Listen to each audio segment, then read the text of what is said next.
Kajian Tauhid kali ini surat Yunus 107. Fadhal Ustaz. A'udzu billahi minasy syaithanir rajim. Bismillahirrahmanirrahim.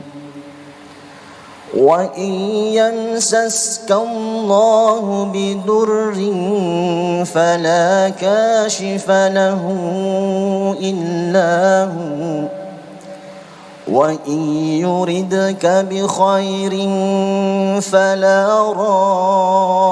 radda li fadlihi yusibu bihi man yasha'u min ibadihi wa huwal ghafurur rahim. Dan jika Allah menimpakan suatu bencana kepadamu, maka tidak ada yang dapat menghilangkannya kecuali Dia. Dan jika Allah menghendaki kebaikan bagi kamu, maka tidak ada yang dapat menolak karunia-Nya. Dan berikan kebaikan kepada siapa saja Dia kehendaki di antara hamba-hambanya. Dia Maha Pengampun, Maha Penyayang. Wa iyamsaskallahu bidurrin, dan sekira Allah menimpakan kemudaratan, menyentuhkan kemudaratan, fala kasyifalahu illahu, tiada yang bisa menghilangkan kemudaratan itu selain Dia. Terkenanya kita mudarat dengan izinnya, hilangnya mudarat juga dengan kekuasaannya, pertolongannya. At-Taghabun ayat 11. Ma asaba min musibatin illa biiznillah. Tak ada satupun musibah yang menimpa kecuali biiznillah, dengan izin Allah. Wa may yu'min billah, dan barang siapa yang beriman kepada Allah, yahdi qalbah, Allah memberi petunjuk di hatinya. Wallahu bikulli syai'in alim, dan Allah Maha mengetahui segala-galanya. Musibah apapun yang menimpa pasti izin Allah. Tidak ada satupun musibah yang bisa menimpa kita tanpa izinnya. Diri kita ini ciptaan Allah, diri kita ini milik Allah, diri kita ini dalam kekuasaan Allah. Tanpa izin Allah tidak terjadi apa-apa pada diri ini. Maka nanti kalau ada kemudaratan sekecil apapun, yakin ini terjadi izin Allah. Alladzina idza asabatkum musibah qalu inna lillahi wa inna ilaihi raji'un. Kalau nanti tertimpa musibah apapun bentuknya, walau tertusuk jarum sekalipun, lisan kita harus mengatakan inna lillah wa inna ilaihi raji'un. Sesungguhnya kami ini milik Allah dan kami kembali kepadanya. Orang terkena sakit demam berdarah karena apa? Karena nyamuk? Jawab hadirin. Keinginan nyamuk? Keinginan siapa orang terkena sakit demam berdarah? Dengan izin siapa? Apakah nyamuk bisa memilih siapa yang akan dicocoknya? Dicocok tuh, gigit tuh begini, ini dicocok hadirin. Bukan keinginan nyamuk. Nyamuk itu pekerjaannya bertasbih. Yusabbihu lahu ma fis samawati wa ma fil ard. Bertasbih kepada Allah semua yang ada di langit dan di bumi. Terkenanya kita digigit nyamuk, itu nyamuk digerakkan oleh Allah dan pasti mengandung kebaikan. Karena bagi orang yang beriman semuanya juga baik.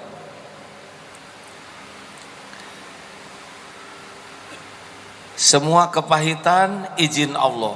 Masalah dalam rumah tangga, masalah kesehatan, masalah keuangan, masalah fisik, apapun yang terjadi, tidak ada yang terjadi tanpa izin Allah dan tidak bisa dihilangkan kecuali oleh Allah.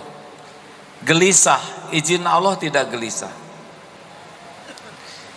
Cik jawab hadirin, izin Allah bukan. Jangan bikin emosi ya. Izin Allah bukan.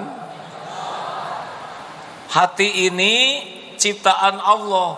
Allah muqallibal qulub. Allah membulak-balik hati. Allah yang menanamkan gelisah. Allah juga yang menenteramkan. Jadi kalau kita gelisah, langsung kita ingat ini alarm dari Allah. Kenapa gelisah? Biasanya ada maksiat di sana. Makin lupa ke Allah, makin gelisah. Ada juga gelisah yang baik, gelisah takut tidak diterima amal, gelisah takut tidak bisa diampuni Allah karena tidak benar tobatnya, gelisah takut tidak husnul khotimah, gelisah takut tidak bisa pulang berjumpa dengan Allah, itu gelisah berkah. Tapi kalau gelisah hanya urusan dunia, ini biasanya salah. Bu, ibu, kalau cemburu tenang atau gelisah? Dengan cemburu pikiran jadi jernih atau kacau? Hati jadi tenang atau galau? Makan jadi enak atau enek? Dengan cemburu yang begitu penderitaan, urusan jadi beres atau nambah? Nambah. Karena orang yang cemburu itu nyari sedikit ingat ke Allahnya, ingatnya kepada yang dicemburui. Allah lebih cemburu lagi, makanya ditanam gelisah. Yang bisa menghilangkan kegelisahan siapa? Nah, ini kalau cemburu sama suami, makin diingat suaminya, makin nyesek. Harusnya ingat suami, ingat Allah. Ya Allah, suami saya adalah ciptaanmu. Suami saya adalah milikmu. Suami saya ada dalam kekuasaanmu. Engkaulah yang menjodohkan. Engkau pula yang kuasa melindungi, menjaga suami. Ampuni saya ya Allah. Belum jadi istri yang baik, belum jadi penyejuk, belum menjadi qurrata ayun. Ampuni saya ya Allah. Sekiranya suami menjadi marah dan berdosa karena kelalaian saya, namun titip ya Allah, Engkaulah yang membulak-balik hatinya, lembutkan hatinya, cahayai kolbunya. Jaga dimanapun berada agar senantiasa di jalan yang Engkau ridhoi. Kira-kira jadi tenang atau gelisah? Tenang. Ala bidzikrillah tatmainnul qulub. Karena tidak ada yang bisa membulak-balik hati suami selain Allah. Ibu mau pakai make up 5 lapis, mau pakai dempul sampai rata, mau pakai baju seperti apapun juga, nggak ngepek. Yang ngepek itu cuma satu, nasru minallah, pertolongan Allah. Balikin hati suami, ngebalik dia. Suami dibuat hatinya terpelihara, terpelihara. Dibuat cinta, cinta. Allah yang membulak-balik hati. Makanya kalau ada urusan rumah tangga, ingat Allah lah satu-satunya yang kuasa membulak-balik hati. Lebih baik wasta'inu bisabri wassalah. Jelas tidak nih? Jangan kebanyakan mikirin suami, sebab suami kurang memikirkan ibu. Yang selalu memikirkan dan mengurus ibu siapa? Jawab hadirin.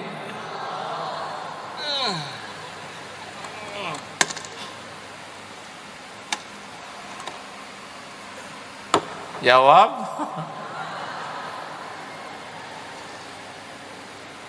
Ibu ciptaan siapa? Ibu milik siapa? Setiap saat ibu dalam genggaman siapa? Yang punya sorga siapa? Yang ngasih makan ibu-ibu siapa? Yang selama ini ngejagain ibu siapa? Makanya jangan terlalu cinta sama suami. Jangan kebanyakan mikirin suami sampai lupa ke Allah. Jangan berharap dari suami sampai lupa berharap dari Allah. Dengerin kaum wanita,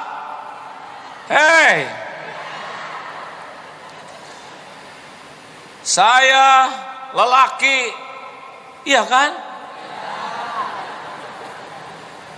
Saya juga suami, tidak mau istri-istri, maaf disebut tuh, ya kagok nyebut sekali hadirin. Tidak mau istri-istri mencintai saya berlebihan, tidak. Karena saya tahu istri-istri saya tidak akan bahagia kalau mencintai suami berlebihan. Ingin istri bahagia, buatlah istri mencintai Allah di atas segalanya. Dia akan bahagia. Kalau istri mencintai suami berlebihan, tidak bahagia. Dia akan sengsara, dia ketakutan, dia gelisah.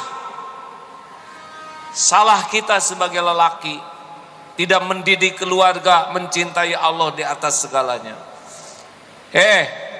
Bilang sama istri di rumah, istriku, jangan terlalu ngarap-ngarap dari saya. Saya cuman manusia biasa. Boro-boro ngasih rezeki, saya juga dikasih rezekinya oleh Allah. Boro-boro bisa melindungi, saya pun selalu merindukan perlindungan Allah. Boro-boro bisa membahagiakan keluarga, saya pun ingin dibahagiakan oleh Allah. Pol ke Allah penciptamu, saya cuman pendamping hidup, saya cuma ladang amal bagimu.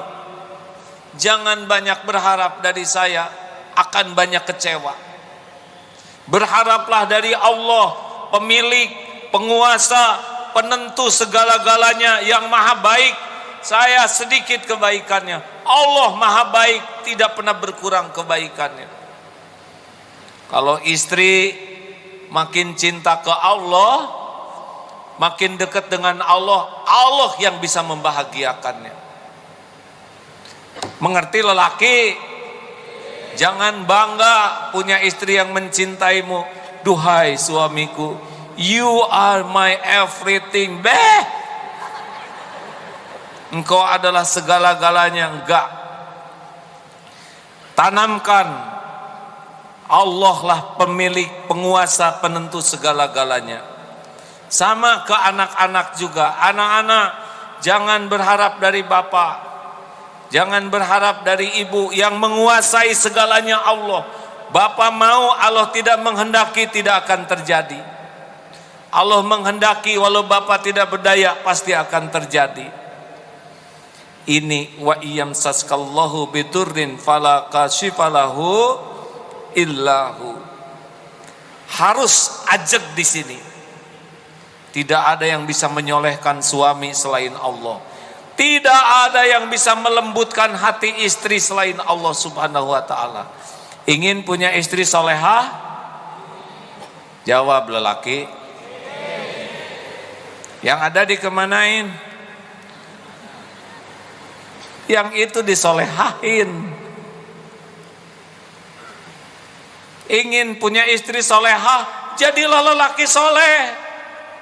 Allah melihat, ini lelaki, ini suami mati-matian baca Quran dan ingin agar keluarganya ahli Quran.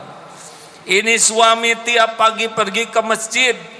Allah lihat ini suami menangis, ingin keluarganya jadi ahli sorga. Allah melihat ini suami mati-matian menjaga rezeki yang halal walaupun tidak banyak. Allah tahu ini suami sangat merindukan keluarganya jadi ahli sorga. Tidak sulit bagi Allah melembutkan hati istri. Allah yang kuasa melembutkan hati yang keras. Tidak bisa ngandelin omongan. Pak, jangan kebanyakan nasihat ke istri mengalahkan banyaknya doa. Kurang mempan nasihat suami sama istri itu, karena istri sudah tahu modal bapak. Doa kekuatan Allah yang diandalkan. Kalau nasihat cuman kekuatan mulut yang diandalkan. Benar? Ngadu sama Allah kalau punya istri yang bawel, rewel, comel, laporkan sama yang maha mendengar. Senang sih bapak. Iya, karena kita bakal kalah terus kalau ngomong. Tapi lapor ke Allah, Allah yang kuasa membulak-balik hati. Sama ingin punya anak soleh, jadikan kita jadi orang tua yang soleh. Allah melihat, Allah tahu di balik kesibukan kita baca Quran, di balik kesibukan kita sekuat tenaga jaga sholat, di balik semua kesibukan kita bersolawat. Allah tahu apapun yang dilakukan para orang tua, dan bisa jadi hadiahnya salah satunya adalah anak disolehkan oleh Allah. Jelas hadirin? Tidak ada yang bisa menyolehkan anak-anak kita selain pertolongan Allah Subhanahu wa taala. Sakit, siapa yang bisa menyembuhkan? Dokter gimana?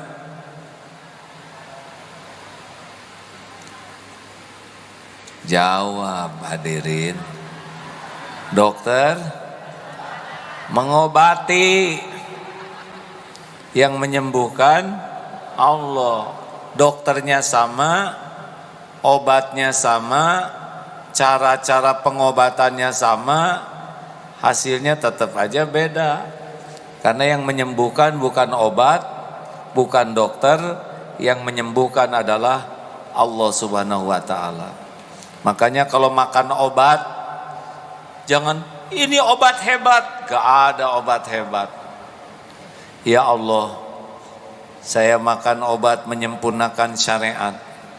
Engkaulah satu-satunya yang menyembuhkan saya. Bismillahirrahmanirrahim. Boleh juga ngomong ke obat, sebetulnya kamu tidak bisa apa-apa. Semoga engkau dijadikan jalan oleh Allah kesembuhan saya. Tidak boleh menganggap obat hebat.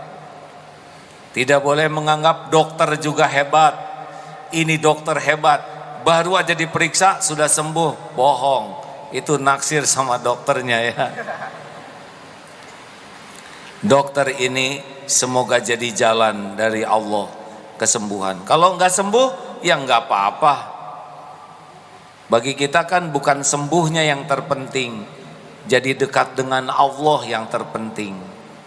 Kalau sembuh jadi maksiat, sedang sakit, susah maksiat, boleh jadi dibuat sakitnya agak panjang. Kalau sakit berguguran dosa, kalau sembuh jadi dosa, boleh jadi oleh Allah ditahan kesembuhannya. Makanya jangan ngotot sembuhnya, ngotot dekat dengan Allahnya. Bisa sehat, bisa sakit, yang membuat dekat dengan Allah. Benar? Rezeki, kalau sedang tidak punya uang, izin Allah bukan? Jawab. Kecopetan izin Allah bukan? Wah, bingung jawabnya. Kecopetan itu izin Allah juga. Tanpa izin Allah tidak akan hilang dompet. Pertanyaannya, kenapa kita kepilih bagian kecopetan? Kita dicopet sesuai keinginan copet atau bukan?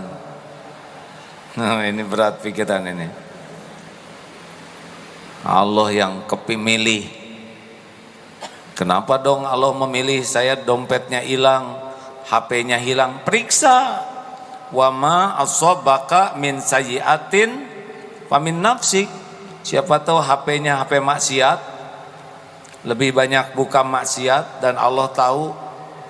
Siapa tahu HP itu melalaikan, Siapa tahu HP itu malah membawa mudarat. Benar? Kenapa dompet saya hilang? Mungkin pelit. Tiap sedekah di Istiqlal cuma 2.000. Padahal Allah ngebekelinnya 200.000, 2 juta. Kenapa sedekahnya pelit-pelit amat? Banyak kepahitan. Wa ma asobaka min sayyiatin famin nafsik, diundang oleh dosa sendiri. Copet dapat dosanya dia, tapi kenanya ke kita, tergantung sikap kita. Si copet dia dosa, kalau tidak diizinkan Allah tidak terjadi, kalau diizinkan dia jadi dosa. Jelas ya? Makanya yang kita cari bukan izin Allah, tapi yang kita cari adalah ridho Allah. Pertemuan ini izin Allah, ridho Allah.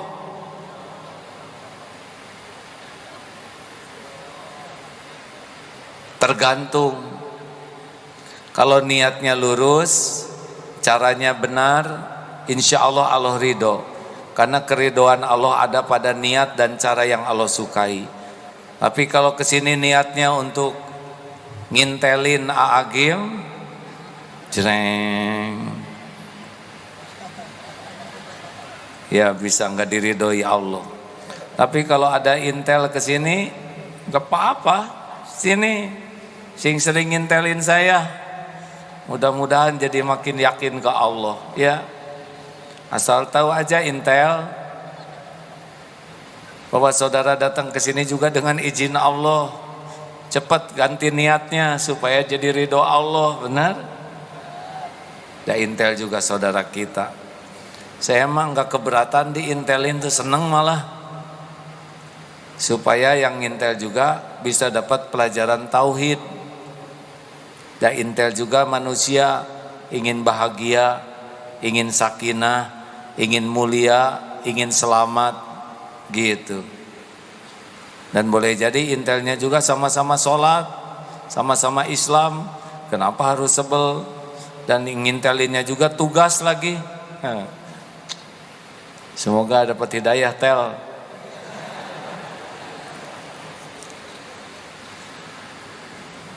Jadi nanti kalau hilang dompet, izin Allah. Kalau maling, dia dapat dosanya. Wa yuridka bi khairin fala radha li fadlih. Dan jika Allah menghendaki kebaikan, tidak ada yang bisa menolaknya. Jodoh, jodoh tidak.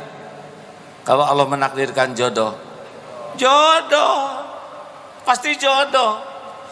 Walaupun asalnya amit-amit, saya naksir sama, waduh, ada itu asli Pak. Ini kejadian nyata. Neng, tuh si itu naksir sama kamu, dia naksir sama saya, ngaca dong. 3 anaknya sekarang tuh. Allah ngelihat dia ngeludah tuh. Jangan sembarangan hadirin. Tidak ada perbuatan kita yang tidak dilihat Allah. Amit-amit jodoh sama dia nggak level 5 nanti anaknya. Asli. Jangan meremehkan hamba Allah. Kita tidak tahu rahasia Allah. Betul? Oh, pada tegang sekarang. Duh, gimana udah keburu keluar ludahnya, disedot lagi. Tobat. Jangan meremehkan, karena meremehkan tanda kesombongan. Calon mertua tidak setuju, dibalikan. Selain setuju, ngasih modal. Gampang bagi Allah. Makanya jangan merasa terhalang jodoh karena usia, karena wajah, karena turunan, karena apa-apa. Karena yang nakdirkan jodoh itu hanya Allah subhanahu wa ta'ala. Ikhwan, maukah punya istri rupawan? Udah rupawan, pinter?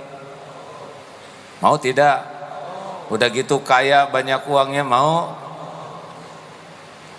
dan solehah, mau? Tapi yang penting dia mau nggak sama saudara itu. Mau, tapi dianya mau muntah kan cilaka.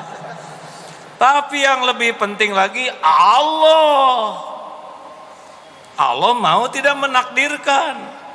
Walaupun sudah cinta sehidup semati, kalau Allah tidak takdirkan jodoh, enggak akan jadi itu nikah.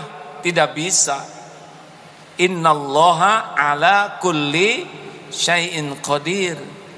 Sesungguhnya Allah yang maha kuasa atas segala sesuatu. Makanya kalau ingin jodoh yang baik, perbaiki diri saja. Allah melihat ini wanita memperbaiki diri terus menerus. Allah melihat tahajudnya, baca Qur'annya, air mata tobatnya. Allah tahu. Saya malu kalau minta jodoh terus, tapi saya pasrahkan ke Allah. Boleh, Allah udah tahu kok siapa yang pengen nikah, yang udah ngebat sekali gitu, kunang-kunang 1001 malam. Nggak usah dorong-dorong, saya jadi tahu. Mintalah ke Allah, karena ingin nikah juga merupakan karunia Allah. Daripada lempeng aja, akhwat lihat ikhwan seperti lihat tiang ini, nggak ngepek. Normal ingin nikah, ujiannya ya, ada yang diberi, ada yang ditunda, ada yang dititipi satu, ada macam-macam lah ujian. Apa? Saya memang dititipi 2, dan saya kan KB, 2 saja cukup, hadirin. Apa Ustadz Komar? Mau ya? Belum tentu ada takdirnya. Banyak kakek-kakek juga, saya juga dari dulu mau AA. Tapi kok enggak aja, ya dah bukan saya yang menentukan. Makanya jangan terhalang jodoh hanya karena merasa kurang cantik. Saya mau orang tua saya enggak mampu. Wah, saya banyak keterbatasan. Enggak. Kalau Allah mau menjodohkan, jodoh saja.